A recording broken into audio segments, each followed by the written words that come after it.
Em uma vasta região onde os céus pareciam infinitos e as montanhas delineavam os limites do horizonte, dois reinos viviam em constante tensão. Ao norte, o reino de Aurélia, regido pela rainha Lisa, prosperava com campos férteis e cidades pulsantes. Lisa era uma mulher determinada, trabalhadora e, sobretudo, implacável. Sob sua liderança, o reino floresceu em riquezas, mas seus métodos rígidos a tornaram temida pelo povo. Ao sul, estendia-se o reino de Valar, governado por um príncipe ambicioso chamado Cael. Jovem e carismático, Cael fazia de sua missão criticar o autoritarismo de Lisa. Com palavras hábeis e promessas sedutoras, ele conquistou apoio até mesmo entre os insatisfeitos do reino de Aurélia. Os rumores se espalharam como fogo em um campo seco. Cael estava formando alianças e preparando seu exército para depor a rainha. Ele prometia liberdade, igualdade e um futuro onde o povo governaria ao lado do trono. Cansados do peso das leis severas e do controle absoluto de Lisa, muitos habitantes de Aurélia começaram a sussurrar esperanças pelo príncipe libertador. Lisa, consciente da ameaça, não era ingênua. Ela sabia que sua posição dependia de suas estratégias e sua força, e ordenou que seu conselho preparasse defesas. Cael é jovem e cheio de ideais vazios, dizia ela em suas reuniões. Ele não conhece o peso de uma coroa. O confronto parecia inevitável. Durante meses, pequenos embates entre as fronteiras aumentaram a tensão, culminando em uma guerra aberta. Após uma batalha decisiva, Lisa foi derrotada e forçada a abdicar. O povo celebrou a chegada daquele outono, acreditando que o futuro finalmente mudaria. Mas como o brilho de uma manhã após a tempestade, a euforia começou a desbotar. Cael, o jovem príncipe libertador, descobriu que governar era um fardo mais pesado do que aparentava. E foi então que a verdadeira transformação começou. Com a coroação de Cael, uma nova era parecia despontar no reino de Aurélia. O povo, cansado dos anos de controle autoritário de Lisa, saudou o novo governante com entusiasmo. Durante seus primeiros dias no trono, Cael discursou para multidões, reafirmando suas promessas de liberdade e prosperidade. Não haverá mais fome, não haverá mais opressão. Vocês, o povo, são a força deste reino. Juntos construiremos algo verdadeiramente grandioso. Suas palavras despertavam esperanças, mas também traziam um eco de dúvidas nos ouvidos dos mais atentos. Cael parecia genuíno, mas governar era mais do que promessas. No início, ele tentou implementar suas ideias. Reduziu impostos, distribuiu parte dos grãos reais entre os camponeses e ouviu queixas diretamente nos mercados. Mas rapidamente as engrenagens do reino começaram a render. Sem a severidade das taxas de Lisa, o tesouro real começou a esvaziar. Comerciantes exigiam proteção contra bandidos nas estradas, mas Cael não tinha recursos para fortalecer as patrulhas. A fome, que ele jurara erradicar, começou a reaparecer quando as reservas reais se esgotaram.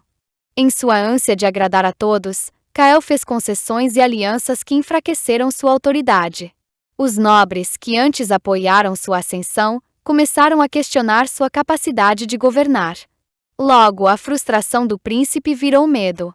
Para silenciar os críticos, ele adotou medidas cada vez mais duras.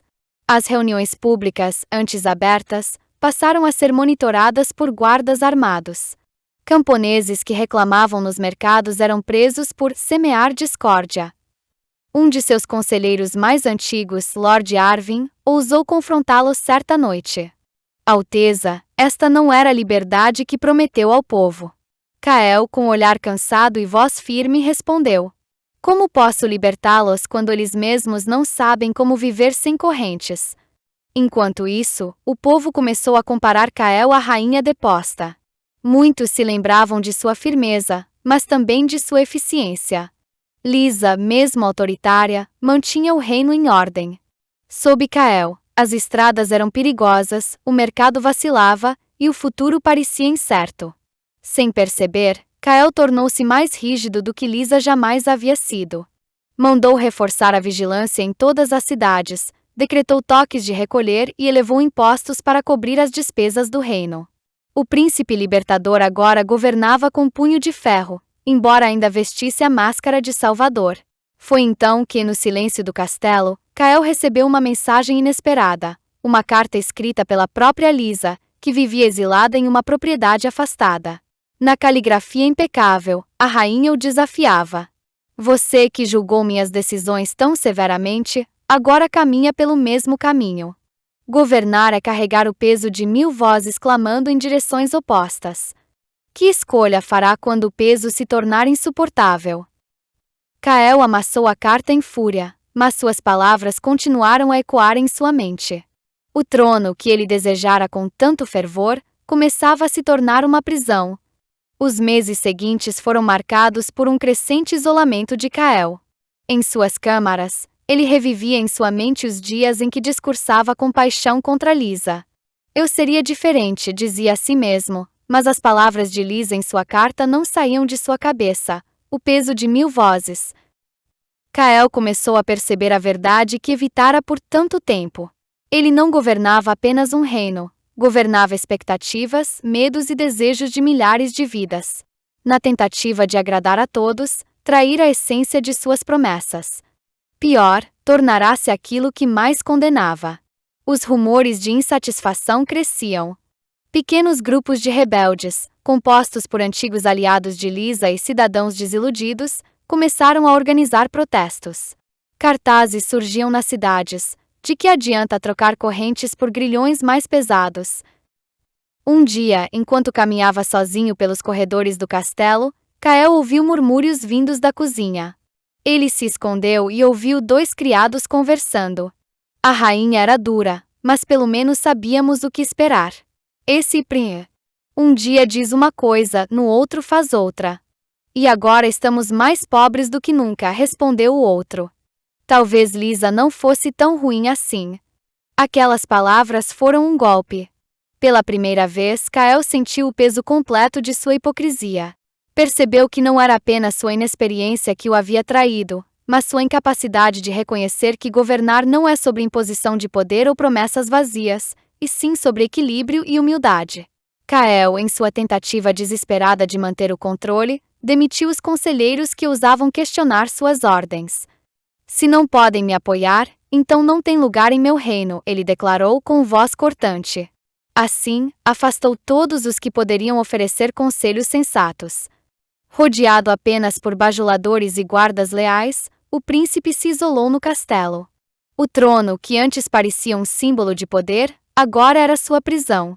Ele passava dias trancado em seus aposentos, os olhos fixos em mapas e decretos que não faziam mais diferença. A desordem tomava conta das cidades, rebeldes queimavam armazéns reais, e a fome graçava nos campos. Os rumores sobre sua queda iminente tornaram-se impossíveis de ignorar. O povo, uma vez cheio de esperanças por sua liderança, agora o via como um tirano pior que Lisa. Estátuas erguidas em sua homenagem foram derrubadas, e seu nome era cuspido em tom de desprezo.